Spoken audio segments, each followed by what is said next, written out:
Can we start?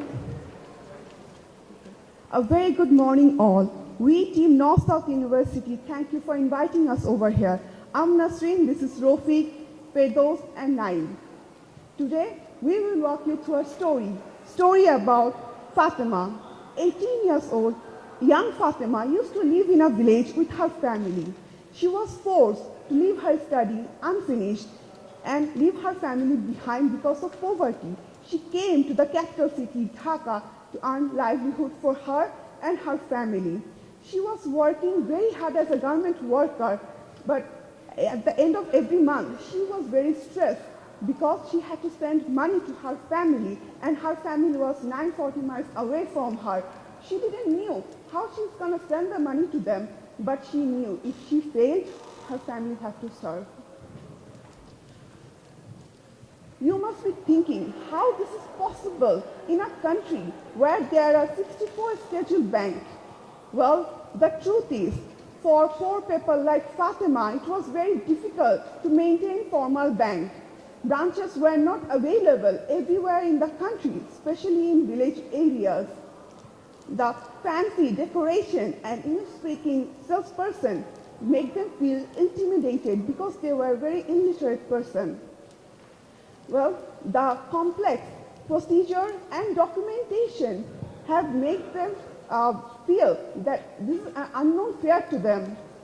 So when they thought about formal banking system, they found themselves in the middle of the ocean.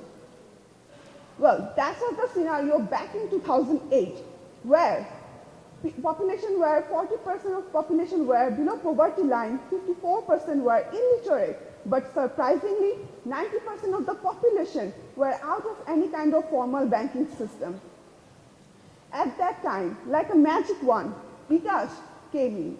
bKash, the first mobile finance service provider in Bangladesh, came and enabled poor people like Fatima to save their money and transfer their money through a simple basic mobile phone.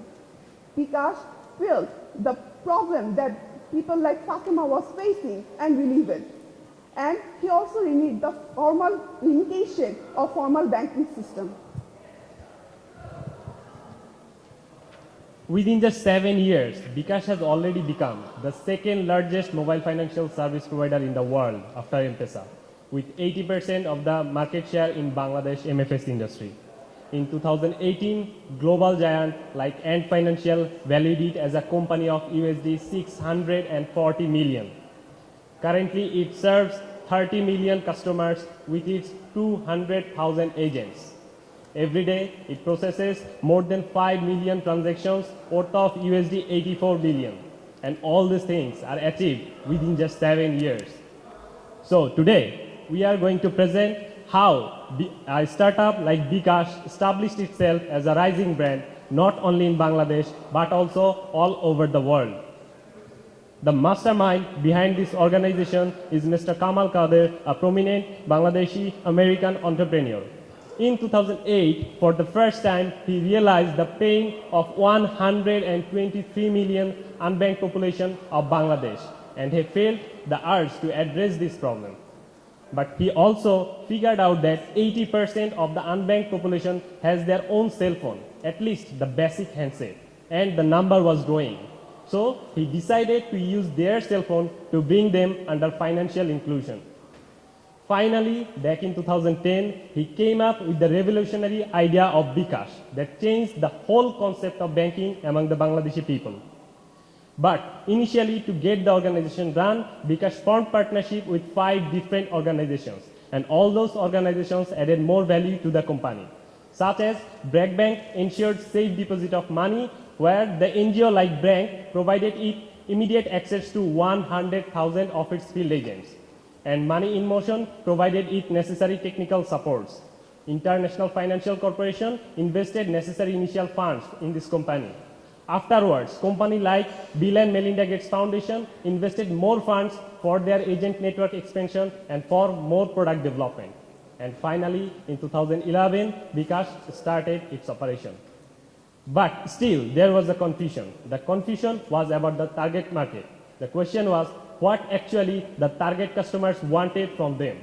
But within very short time, the company realized that people wanted something very simple, affordable, safe, and instant to deal with their money. But the big question was how bKash will satisfy all those requirements with just one solution.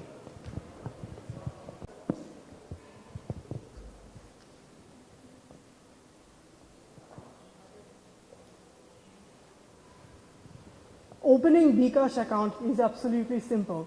You just have to have your national identity card, your passport size pictures, and go to your nearest agent with that. He will create a bKash account for you in just 10 minutes, which is far less than opening a formal bank account. bKash is affordable. When bKash was introduced, less than 20% of the mobile phone users had smartphones. Thus, Mr. Kadir adopted the technology USSD that did not require a smartphone. With any basic cell phone, you just had to dial *247# to avail the services of bKash. No internet cost was required. Transaction cost lowered, cash in was absolutely free, and to cash out, you had to give 1.85% of the withdrawal amount, which is up to 30% for using any other mediums. bKash created the basic infrastructure for fintech, which is trust. Its accounts are fully encrypted, and only account holders with their specific phone numbers can access it. There are PIN codes, just like debit cards and credit cards. Transaction record is not tracked by USSD, unlike SMSC, short messaging service centers. bKash provides instant service. Their agents are scattered all across the country. To find your nearest agent, you just have to take a walk of a few minutes, and the money transfer is immediate. So far, whatever we talked about bKash can easily be copied by its competitors. So you might ask me, what makes bKash the market leader with 80% of market share? Definitely, first mover advantage was there, but bKash's brilliant market strategy worked wonders. bKash has cashback offers and heavy promotions all throughout the year. Today, bKash as a brand has connected emotionally to its users. bKash is used like a verb, just like Google and Xerox. People go to their agent and say, please bKash my account, please bKash me 500 taka. bKash's wide agent network. The first forerunner agents were recruited by world's largest NGO, BRAC, who recruited agents from its base of micro borrowers who were confident and entrepreneurial. With these agents, the people who have been underserved for so long, they felt comfortable. They could connect more, unlike the urbane bank employees with whom they felt power distance. Gradually, bKash shook hands with thousands of commercial distribution companies for whom it designed a structure for bringing under their control 1,000 more agents. Today, bKash boasts an agent network of more than 200,000. While other companies were struggling to survive, bKash kept on innovating, from introducing to its product line airtime top-up to inward remittance, salary payments, to the recent launch of bKash app. It has been innovating continuously. It is generally accepted by 30,000 merchants in Bangladesh and almost all e-commerce websites accept bKash payments. For any other company to reach the position that bKash is in now, we believe it is impossible to do so in next, say, 1, 2, or 5 years.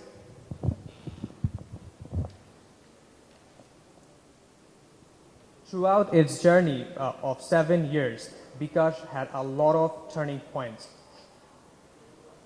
bKash started its operation in 2011, and primarily it focused on domestic remittance. And through domestic remittance, it captured consumer of 2 million.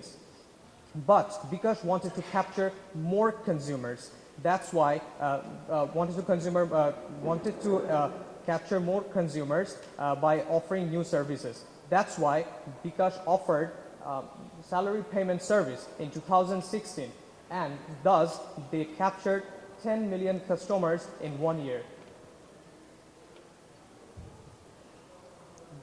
bKash wanted to make the service more convenient by going to affiliation with 30,000 merchants. And they also offered international remittance service in 2016. in 2017, they wanted to further modernize the service by launching its app. And in the same year, bKash was featured by the Fortune magazine in its top 50 Change the World list. Now, in 2018, bKash has a consumer base of 30 million, which was only 2 million in 2011. Besides, Alipay has signed a deal to purchase 20 million shares of bKash in 2018. In spite of achieving a lot of milestones, bKash is facing few challenges. One of the major challenges is that most of the consumers of bKash is poor and uneducated. That's why it is easier to deceive them. So sometimes they receive fake phone calls about winning lotteries and they believe that. And that's how they get deceived. Another challenge that bKash is facing is the regulation imposed by the central bank to limit the minimum transaction amount per day per person. bKash is continuously taking necessary steps to overcome these challenges. They are reaching those people, the customers in rural areas and directly spreading awareness about those fraudulent activities, and that's how they are preventing those fraudulent activities. Besides, bKash is working with the regulatory commission continuously to improve the regulations further. We see immense potential in bKash. That's why we are suggesting few recommendations for further growth of the company. bKash can offer digital payment service through which customers can book tickets or they can do online shopping. Besides, bKash can offer mobile lending service which is already available in Pakistan by Telenor. Thirdly, bKash can offer micro insurance service which will be very useful for a country like Bangladesh where natural calamity is a common happening. Now that's the story of bKash. That's how bKash continues to impact and empower millions of lives like Fatima. So from the story of bKash, we get to know that bKash is using the existing resources to bring the unbanked population into financial inclusion like Fatima. bKash is continuously observing its customers' demands and offering new services to meet those demands in most effective way. Thirdly, bKash is utilizing each of its strategic partnership to bring the best result out of it. Winners do not follow the rule. Winners create the rules. That's how bKash has created its own way to success. bKash, it's a story of a startup which is on the verge to become a giant in the fintech industry of the world. Thank you.